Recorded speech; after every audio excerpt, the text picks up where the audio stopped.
네, 반갑습니다. 첫 번째 발표자인 박용건이라고 합니다. 되게 오랜만에 코틀린 컨퍼런스가 돌아왔어요. 그래서 이제 돌아온 컨퍼런스의 기조 연설에 대한 내용을 좀 보면서 제 생각을 좀 양념을 쳐가지고 이 자리에서 좀 재미있는 내용들을 전달해 드려야지라고 생각을 했었는데 막상 이제 컨퍼런스가 딱 끝나자마자 제가 내용을 좀 정리를 해봤거든요.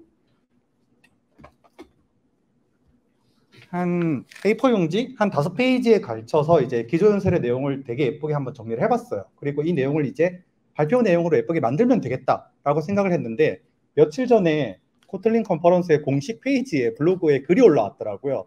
이 내용과 굉장히 유사한 내용으로 글이 딱 올라와서 되게 좀 깜짝 놀랐어요. 그래서 가능한 한 블로그에 있는 내용과 좀 많은 부분이 겹치기는 하지만 여기에 좀 저만의 생각 또 제가 가지고 있던 양념 몇 가지 추가해가지고 조금 재미있게 만들어 보려고 노력했으니까 한번 봐주시면 좋을 것 같습니다.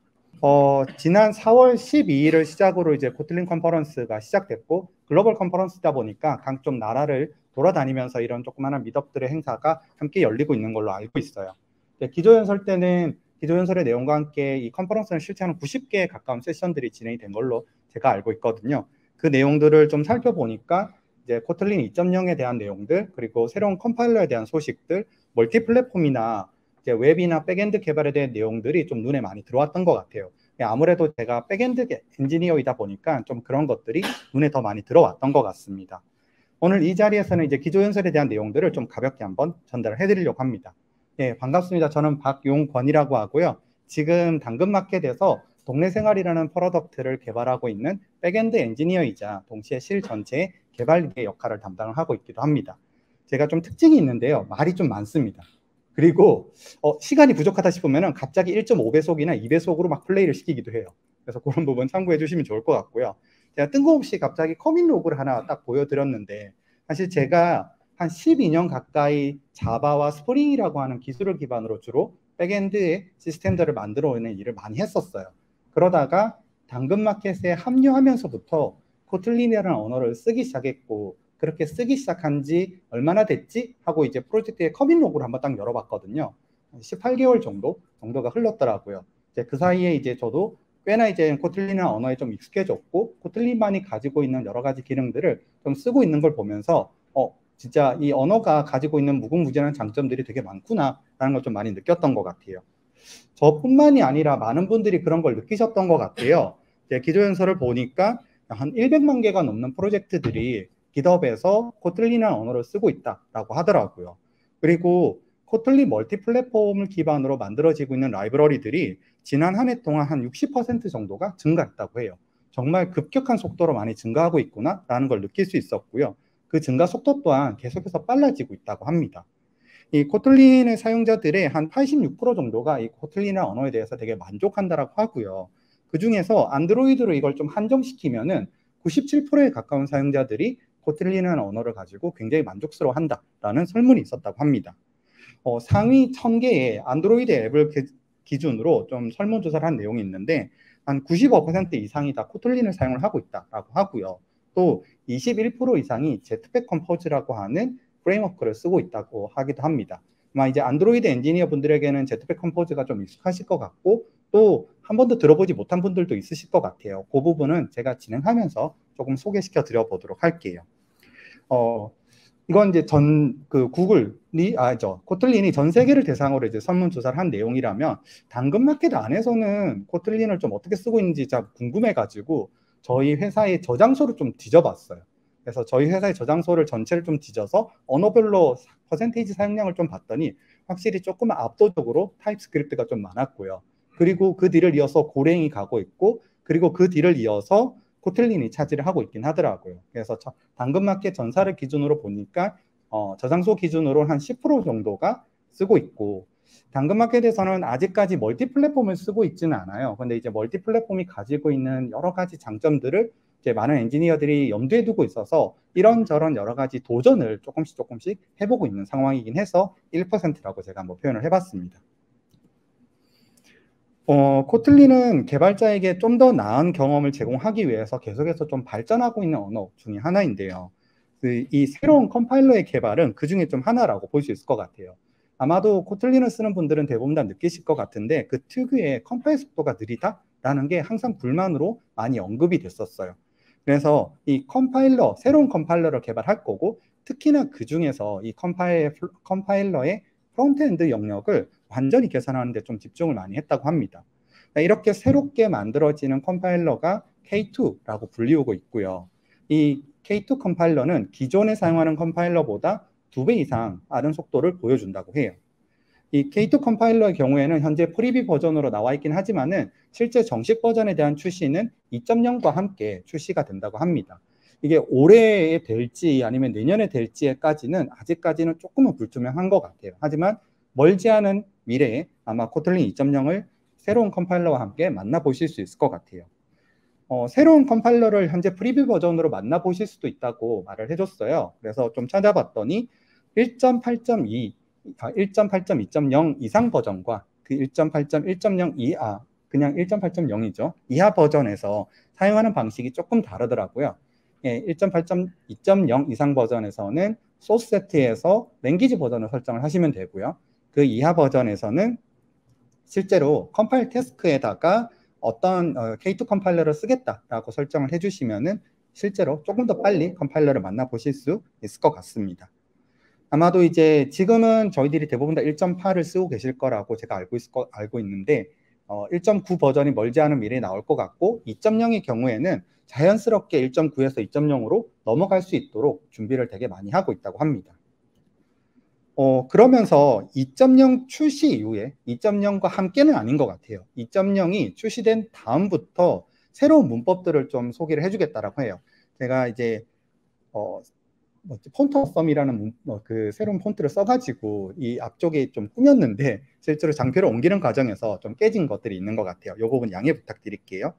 새롭게 이제 달콤한 문법들이 추가되기로 했는데 뭐 스태틱 익스텐션이나 컨텍스트 리시버 그리고 명시적인 필드나 네임드 디스트럭처링 그리고 컬렉션 리터럴과 같은 것들이 있을 것 같아요.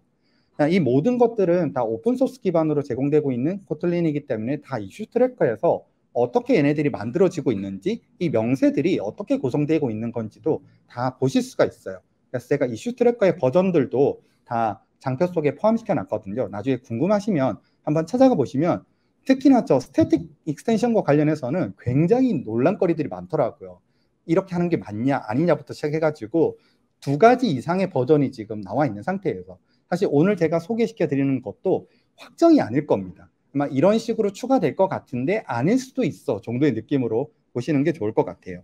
그리고 이 슈트래커에는 좋아요 표시를 할 수 있거든요. 그래서 이 순서가 좋아요를 많이 받은 순서대로 오늘 소개해 드릴 것 같아요. 가장 좋아요를 많이 받았던 게 스태틱 인스텐션이라는 개념입니다. 이미 아시겠지만 코틀린은 확장함수라는 개념이 존재하고 있죠. 확장함수는 정의되어 있는 클래스에 함수를 추가하는 방식으로 동작을 합니다. 객체 수준에서 보통 이용을 할 수 있죠. 보시는 바와 같이 만약에 파일 클래스에 CSV 형식의 파일을 읽을 수 있는 확장함수를 넣고 싶은 상황이라고 가정을 한번 해볼게요.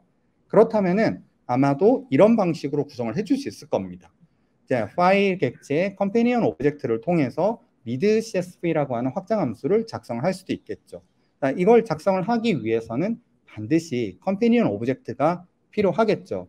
하지만 아시겠지만 자바의 파일은 컴패니언 오브젝트가 없는 클래스 중에 하나입니다. 때문에 직접적으로 저렇게 컴패니언 오브젝트에 바로 접근하실 수가 없어요. 때문에 별도로 컴패니언 오브젝트를 구성해서 저렇게 확장함수를 구성을 해줘야 할 겁니다. 이것을 조금 더 깔끔하게 그리고 쉽게 할 수 있게 하기 위해서 스태틱 인스텐션이라는 새로운 구문을 추가해 주겠다라고 합니다. 한마디로 스태틱이라는 키워드를 통해서 그냥 정적 함수를 바로 추가할 수 있도록 해준다는 거죠.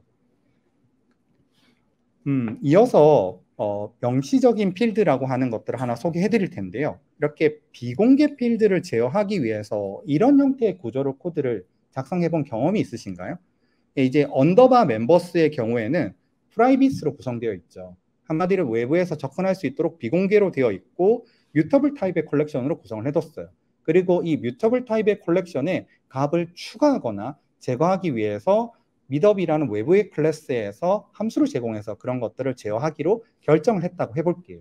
그렇다면은 저 방식에서는 지금 반드시 언더바 멤버스는 보호되어야 하고 그리고 이 보호된 것에 접근할수록 하기 위해서 멤버스를 커스텀 세터와 함께, 게터죠. 커스텀 게터와 함께 공개하는 방식으로 코드를 많이 작성하실 겁니다. 보편적으로 이런 거를 백킹필드라는 방식으로 코틀린에서 가이드를 잡아주고 있기도 하죠. 이렇게 원하는 목적을 이룰 수는 있지만은 굉장히 길게 작성할 수밖에 없었던 부분을 굉장히 간단하게 달콤하게 쓸 수 있도록 필드라고 하는 키워드와 함께 명시적인 필드 구문을 제공해 주겠다고 합니다.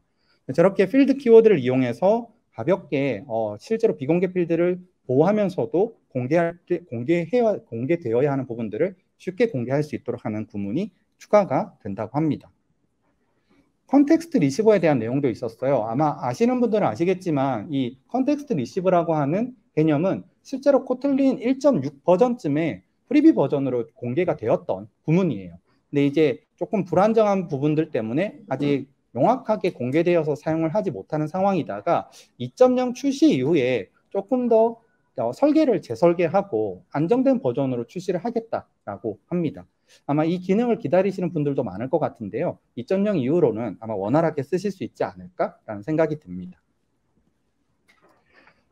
그리고 이어서 네임드 베이스 디스트럭처링이라는 걸 좀 소개해 드릴 텐데요. 아마도 이 디스트럭처링에 대해서는 여러분들도 많이 쓰고 계실 것 같아요. 보통 구조분해라고 부르죠. 구조분해의 경우에는 객체가 가지고 있는 값을 여러 개의 변수로 초기화할 수 있는 구문 중에 하나죠. 지금 보시는 것처럼 마지막 라인의 코드를 보시면 퍼슨 객체를 생성하면서 퍼스트 네임과 라스트 네임이라고 하는 두 개의 문자형 변수로 초기화를 하고 있는 걸 보실 수가 있어요. 퍼슨 데이터 클래스가 가진 퍼스트 네임과 라스트 네임 프로퍼티의 값을 순서대로 바인딩을 하면서 동작을 하는 거죠. 근데 만약에 저 순서를 뒤집어 놓으면 어떡할까요? 예.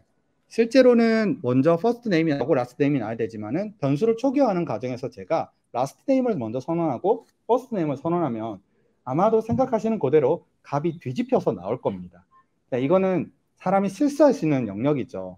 근데 이제 코틀린은 이런 안정성에 대한 부분에서 되게 중요하게 생각하는 언어이잖아요. 그래서 이름 기반으로 구조 분해를 할 수 있는 것을 구문을 추가하겠다라고 합니다. 그래서 만약에 저렇게 이름을 뒤집어서 작성을 하면은 실제로 프로퍼티의 값도 뒤집어서 바인드가 될 수 있도록 추가를 해준다고 해요.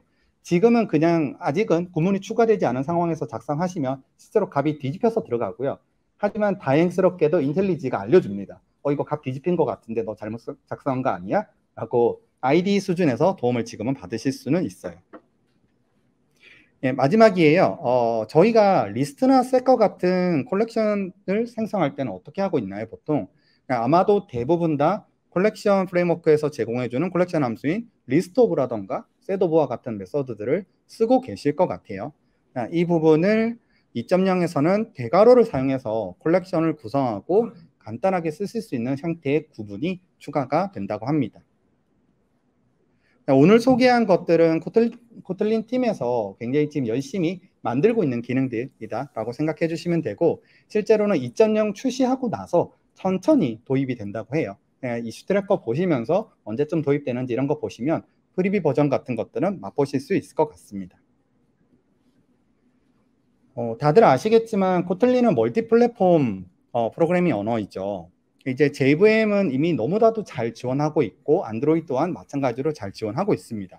만약에 JVM을 지원하지 않는 곳에서는 코틀린 네이티브를 이용하거나 또는 코틀린 JS를 이용해서 iOS나 macOS 또는 웹과 같은 환경에서도 코틀린을 굉장히 자연스럽게 저희는 지금 쓸 수 있는 걸 알고 계실 거예요.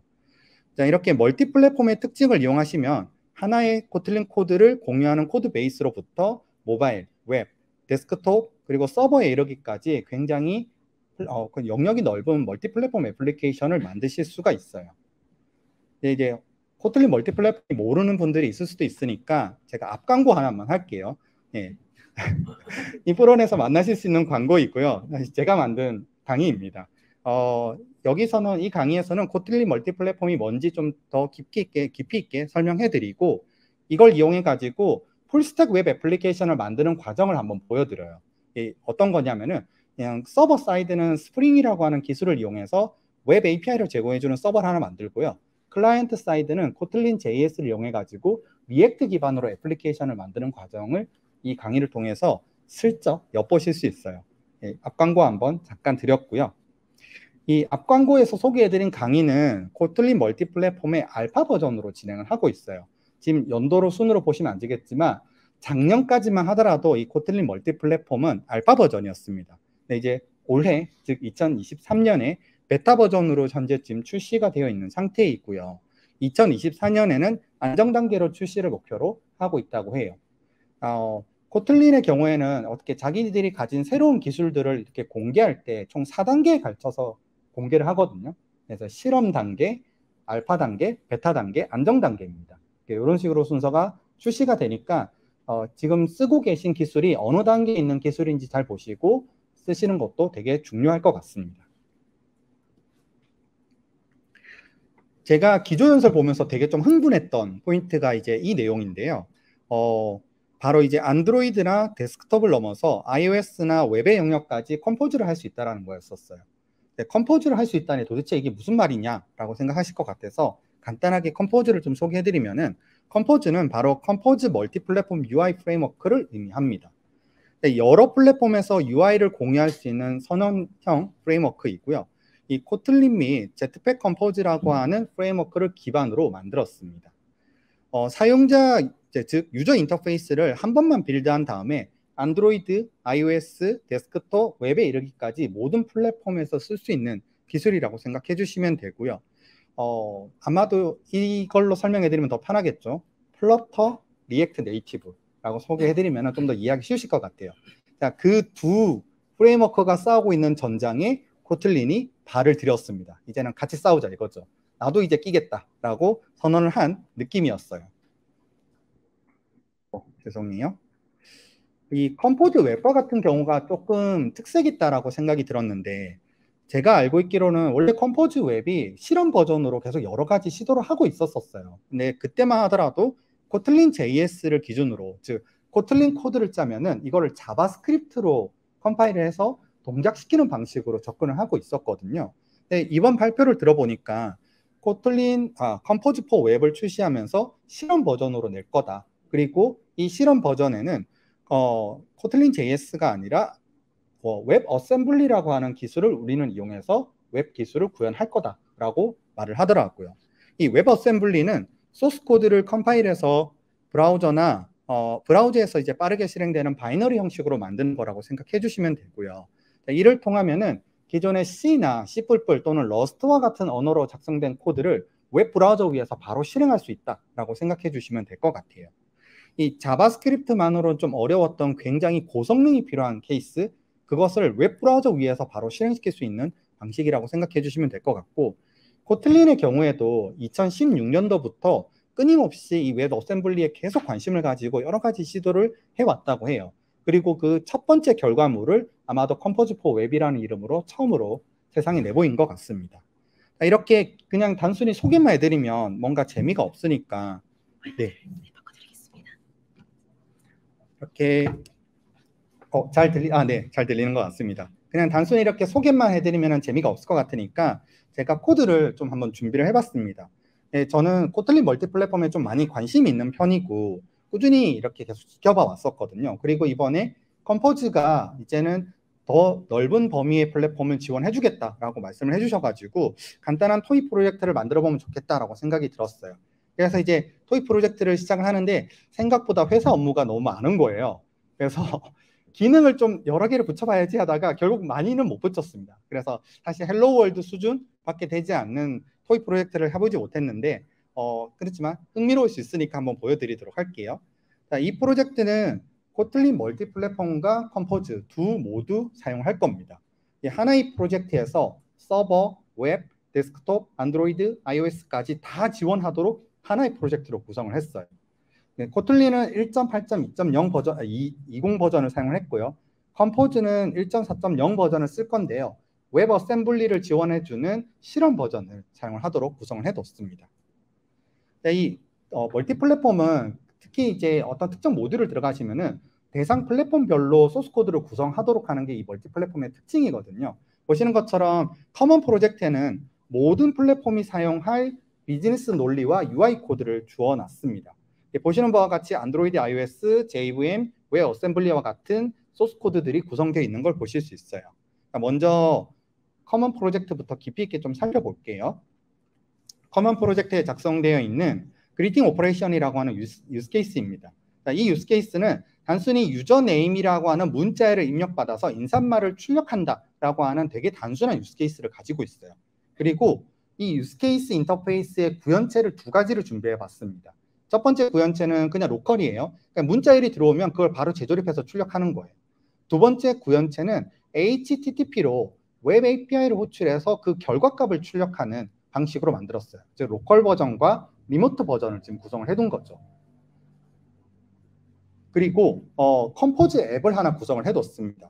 자, UI 패키지에 들어있고요. 여기는 컴포즈로 작성되어 있는 사용자 인터페이스가 담겨 있습니다. 앞서 살펴보신 그리팅 오퍼레이션이라고 하는 객체를 의존관계로 주입을 받아서 동작할 거고요. 사용자로부터 유저 네임을 입력받아서 입력받은 사용자 네임을 인사말로 변경한 다음에 출력하는 되게 단순한 UI 코드입니다. 자, 이제 공통으로 공유하기 위한 커먼 쪽 프로젝트를 벗어나서 서버 코드를 간단하게 한번 살펴볼게요. 자, 이 서버 프로젝트는 JVM 플랫폼을 타겟으로 하고 있고요. 스프링 부트라고 하는 웹 기술을 이용을 했습니다. 자, 메인 함수를 보시면은 run 애플리케이션이라고 하는 메서드를 통해서 스프링 부트 애플리케이션을 실행하고 있다 정도만 생각해 주시면 될 것 같아요. 그리고 이 애플리케이션이 실행될 때 외부, 즉 이제 클라이언트에게 제공할 웹 API 코드를 제가 보여드릴 거예요. 자, 이 웹 API는 get 메소드로 HTTP 방식으로 요청받아서 get 메소드를 이용할 거고 그리팅이라고 하는 경로로 접근하고 그리고 유저 네임이라고 하는 쿼리 파라미터로부터 값을 취득한 다음에 인사말을 출력해 주도록 하는 걸 구현하고 있습니다. 동시에 좀 보시면 아시겠지만은 실제로 유스케이스 인터페이스를 구현하고 있어요. 컨트롤러에서. 그러므로 해서 클라이언트와 서버가 동일한 유스케이스의 인터페이스의 명확한 명세를 가지고 동작한다라는 걸 보실 수 있죠. 자, 이제 서버를 넘어서 안드로이드로 한번 넘어가 보겠습니다. 안드로이드 데스크톱 웹 프로젝트를 좀 빠르게 쓱하고 진행하면서 볼게요. 안드로이드 프로젝트에서는 커먼 프로젝트에서 작성된 그리팅 컴포즈 앱이라고 하는 UI를 사용해서 앱을 구성합니다. 그리고 그리팅 컴포즈 앱을 구성할 때는 유스케이스에 대한 의존성 주입을 해주고 있는 걸 보실 수 있어요. 데스크톱도 별반 다르지 않습니다. 커먼 프로젝트에서 작성된 UI 컴포넌트를 가지고 앱을 만들 거고요. 동시에 의존관계 주입을 해주고 있는 걸 보실 수 있어요. 이제 웹으로 넘어갈게요. 코드가 다 똑같습니다. 다만 이제 각 플랫폼별로 시작하는 엔트리 포인트만 좀 다른 거고 모두가 다 커먼 프로젝트에 작성되어 있는 UI 컴포넌트를 가지고 앱을 만들고 있는 걸 보실 수가 있어요. 하지만 이제 웹은 하나 딱 다른 게 있는데 이게 다릅니다. 바로 이제 리소스 경로에 구성되어 있는 index.html이에요. 자, 이 index.html은 웹 어셈블리를 구동시켜주기 위한 최소한의 몇몇 코드와 자바스크립트 코드로 구성되어 있습니다. 이 코틀린 WASM, 즉 이제 웹 어셈블리 코드를 구동시켜주기 위해서는 이 코틀린 멀티 플랫폼 플러그인이 생성해주는 에크마스크립트로 작성된 모듈을 불러들이면서 동작을 시킬 수가 있거든요. 그래서 이 모듈의 이름을 보통 .mjs라고 많이 부르다 확장자를 짓더라고요. 이 모듈을 부르면서 컴포즈 앱을 구동시켜준다라고 생각해 주시면 될 것 같아요. 그렇게 구동된 웹 컴포넌트는 앞서 보셨던 이 코드가 될 거예요. 자, 그러면은 이 코드들이 실제로 어떻게 동작하는지 한번 보시죠. 먼저 제가 안드로이드 앱을 실행을 시켜봤습니다. 그리고 사용자의 이름을 입력받아서 한번 입력을 해볼 거예요. 네, 이게 리모트를, 즉 이제 웹 API를 호출하도록 해뒀거든요. 근데 제가 서버를 구동시켜 주지 않았더라고요. 그래서 에러가 발생했고 지금 서버 애플리케이션은 구동을 시켜줬습니다. 자, 서버 애플리케이션이 구동이 되어서 실행된 걸 보실 수가 있고요. 다시 한번 사용자의 이름을 입력해서 전송하면은 저렇게 웹 서버에서는 실제로 웹 API가 동작하는 걸 보실 수가 있고 실제로 인사말이 출력된 걸 보실 수 있죠. 이번에는 데스크톱 애플리케이션입니다. 코드는 전혀 달라지지 않았어요. 그냥 엔트리 포인트만 좀 다른 거고 동일한 컴포즈 UI 앱을 이용을 했습니다. 데스크톱 앱을 실행을 해본 상태이고요. 자, 이번에는 이어서 웹을 한번 실행을 시켜보려고요. 그레이드를 통해서 실제로 이제 웹 프로젝트를 개발 환경에서 실행을 한번 시켜볼 거고요. 네, 저렇게 개발 환경에서 실행하면은 실제로는 Node.js와 함께 웹팩을 기준으로 애플리케이션이 패키징되고 실행이 됩니다.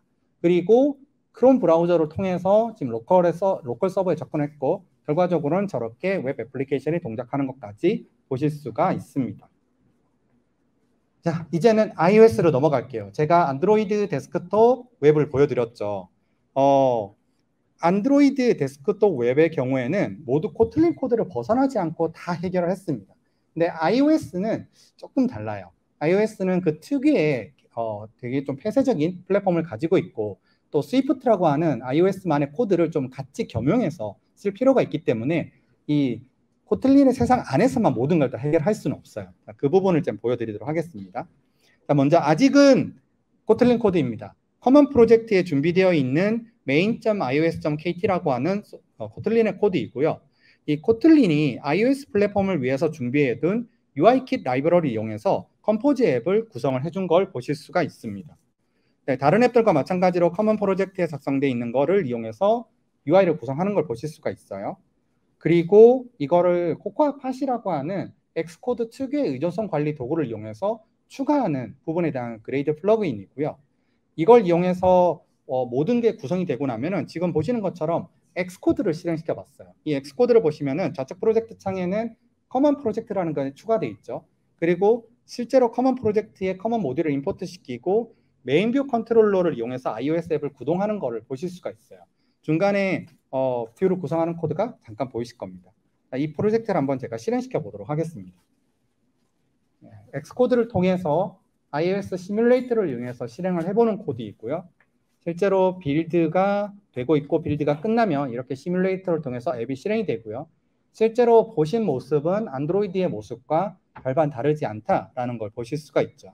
그리고 실행했을 때 그 결과까지 보실 수가 있습니다. 자, 이렇게 코틀린 멀티플랫폼과 컴포즈를 이용한 간단한 토이 프로젝트를 한번 보여드려 봤고요. 생각보다 진행하는 과정은 아직 실험 버전인 몇 가지 라이브러리들이 있기 때문에 꽤 환경을 구성하는 시간은 좀 걸렸던 것 같아요. 근데 실제로 코드의 작성은 사실 금방 다 끝내고 실행을 시켜볼 수 있었던 것 같습니다. 덕분에 되게 하나의 코드 베이스로 여러 플랫폼에 걸쳐서 실행해 볼 수 있고 동시에 클라이언트뿐만이 아니라 서버까지 다 하나의 프로젝트로 유지 관리하는 것이 가능하지 않을까라고 생각이 들었어요. 이 코틀린 컨퍼런스에서는 맥도날드나 구글 워크스페이스에서도 자신들이 멀티 플랫폼을 이용해서 시도하고 있는 사례들을 소개해주고 있기도 하고요. 네이버 데뷔 2023 찾아가 보시면 거기도 코틀린 멀티 플랫폼과 컴포즈 이용해가지고 프로덕션 수준에서 네이버에서 이걸 쓰고 있어요 라고 하는 사례도 보실 수 있을 거예요. 아마 이걸 이용하면은 제품을 만드는 데 있어서 정말 좀 획기적으로 비용을 줄일 수 있지 않을까라는 생각이 들었었습니다. 이제 몇 개 안 남았습니다. 이제는 그레이드 스크립트를 작성했을 때 코틀린 DSL을 퍼스트로 먼저 이용을 하실 수가 있습니다. 이 코틀린 DSL이 2016년도에 제가 도입된 걸로 알고 있는데 그동안은 그루비 DSL이 먼저 사용이 됐었는데 이제는 퍼스트 레벨에서 코틀린 DSL을 사용한다라는 게 공개가 됐었고요. 그리고 동시에 새로운 퀘이트 컴파일러와 함께 코틀린의 언어를 가지고 몇 가지 플러그인들이 소개가 됐다고 하더라고요. 그 중에서 하나가 코틀린 노트북이라고 하는 걸 소개를 해주었습니다. 코틀린 노트북에 대한 간단한 영상인데요. 이렇게 그냥 노트북을 통해서 단순하게 코드를 작성하고 실행해 보실 수도 있고요. 단순한 프로토타이핑에 대한 코드도 작성해서 그 자리에서 바로 평가하고 그 결과물을 보실 수 있는 것과 같은 게 노트북을 통해서 제공합니다. 이번에는 외부 라이브러리를 가져다 쓸 거예요. 데이터 프레임이라는 것과 오픈 AI라고 하는 라이브러리이고요. 오픈 AI를 통해서 즉 챗 GTP를 생각하시면 됩니다. 코틀린 코드를 원할 거예요. 나는 이런 게 필요해. 차트를 그리는 함수가 필요해 라고 요청했고요. 해당 함수를 바로 붙여놓고 함수가 정의가 되었죠. 이 함수를 이용해서 이제는 데이터 프레임에서 데이터를 불러서 바로 차트를 그리는 걸 보실 수가 있을 거예요. 이렇게요. 이런 방식으로 노트북을 통해서 굉장히 쉽게 코드를 실행해 볼 수 있고 데이터를 탐색해 볼 수 있는 게 나왔다라는 걸 소개해드리면서 이제 마무리 한번 해볼게요. 구글에서는 처음으로 2017년도쯤에 공식적으로 코틀린을 지원하기로 한 이후로 굉장히 공격적으로 내부에서 코틀린을 많이 채택을 하고 있다라고 하고요. 실제로 구글에서는 코틀린의 코드 베이스가 1,500만 줄 이상 작성되어 있다고 해요. 거의 전년도 대비 2배 이상 증가를 한 상황이라고 합니다. 구글 엔지니어의 45% 이상이 코틀린을 사용을 하고 있다라고 말을 해주기도 했고요. 구글 워크스페이스 팀은 코틀린 멀티 플랫폼의 가능성에 기대어서 적극적으로 도입을 해볼 의지가 있다라고 하면서 자신 이번 컨퍼런스를 통해서 하나의 세션을 담당해서 진행하기도 했습니다. 정말 구글의 코틀린 사랑이 깊다라는 걸 좀 느낄 수 있었던 포인트였던 것 같아요. 이 구글과 제프레인즈에서 설립한 코틀린 파운데이션이라고 하는 재단이 있는데요. 여기서 쇼피파이를 새로운 식구로 맞이를 했다고 해요. 아시다시피 쇼피파이는 쇼핑몰 플랫폼 회사죠. 사스 회사입니다. 그리고 루비 온 레일즈를 기반으로 제품을 만들고 있는 회사이기도 해요. 뜬금없이 갑자기 쇼피파이를 왜 들인 거지? 라고 좀 궁금했었는데 최근에 쇼피파이에서 멀티 플랫폼을 이용해서 좀 적극적으로 내부의 코드를 개선하고 있다라는 말을 해주시더라고요. 이거 외에도 이제 굉장히 다양한 것들에 대한 내용들이 코틀린 컨퍼런스에 준비되어 있는데 90개 이상의 세션들을 제가 제 나름의 기준으로 한번 이렇게 분리를 해봤어요. 그랬더니 이제 언어와 프로그래밍에 대한 이야기, 뭐 함수형 프로그래밍 또는 이제 코루틴을 위한 비동기 프로그래밍 이런 내용들에 대한 게 한 45%, 그리고 멀티 플랫폼이랑 컴포즈에 대한 게 한 45%, 그리고 이제 웹이랑 백엔드 즉 서버 쪽 애플리케이션을 만드는 거에 대한 15%, 그리고 생태계, 코틀린의 생태계에 대한 이야기, 또 사례에 대한 이야기들로 한 15% 정도가 구성이 되어 있더라고요. 이런 내용들이 구성되어서 진행되고 있다라는 걸 알아서 저도 이제 여기 있는 내용들 중에 뭐 컴파일러에 대한 거나 이제 함수형 프로그램에 대한 내용, 또 멀티 플랫폼에 대한 내용들 중에 궁금한 것들이 되게 많은데 아직 다 온라인에 공개되어 있는 것 같지는 않더라고요. 공개되기를 좀 기다리고 있습니다. 제가 준비한 내용은 여기까지이고요. 조금 흥미있는 시간이었으면 좋겠습니다. 감사합니다.